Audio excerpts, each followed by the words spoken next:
Welcome back to the channel, everyone. I am so excited you're here today because we are diving into something truly sparkling.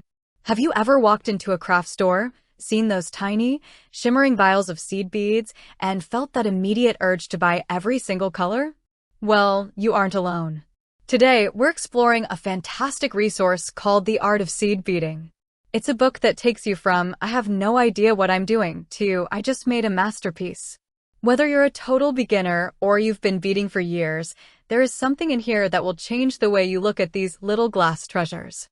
So, grab a cup of coffee, and let's talk about how to turn tiny bits of sand into what the authors call elegant glass fabric.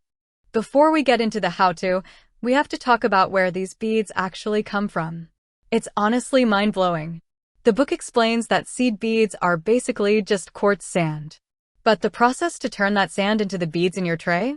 It takes nearly 2 months. Most of the beads we use today are made using the drawn method. Imagine a giant cauldron of molten glass heated to almost 2,700 degrees.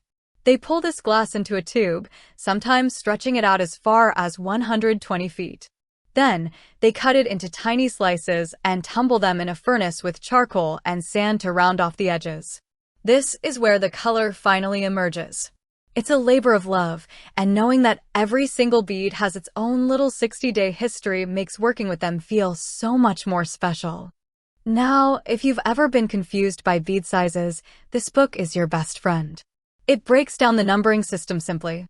You'll see sizes like 11 or 15. Just remember, the higher the number, the smaller the bead. A size 24 is like a grain of sand, while a size 6 is more like a peppercorn. But the real fun is in the finishes.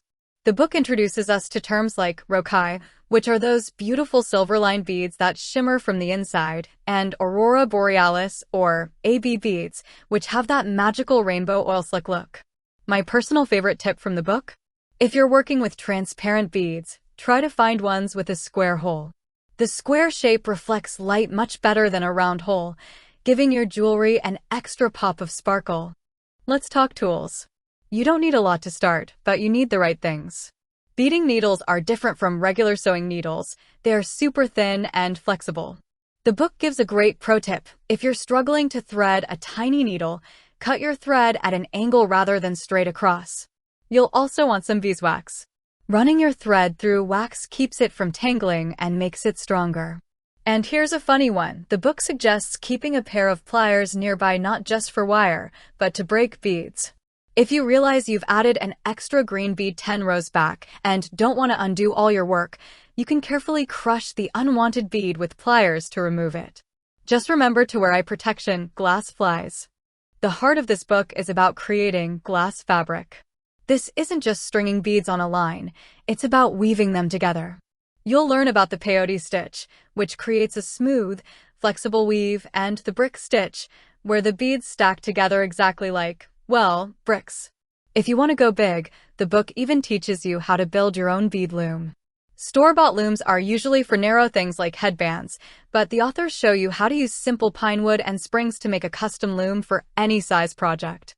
Beyond that, they dive into bead knitting and crochet, techniques that let you make everything from delicate purses to textured jewelry that moves and dances when you wear it. There is so much more in this book, actual projects, patterns, and deep dives into the history of beadwork from ancient Egypt to modern Japan. It's truly a masterclass in a digital format. If you want to stop just collecting beads and start creating professional-grade art, you need to check this out. I've put the link to download the full Art of Seed Beading book in the description below. Trust me, your craft room needs this. If you found these tips helpful, give this video a thumbs up, subscribe for more craft deep dives, and tell me in the comments, what's your favorite bead color to work with? Thanks for watching and happy beading!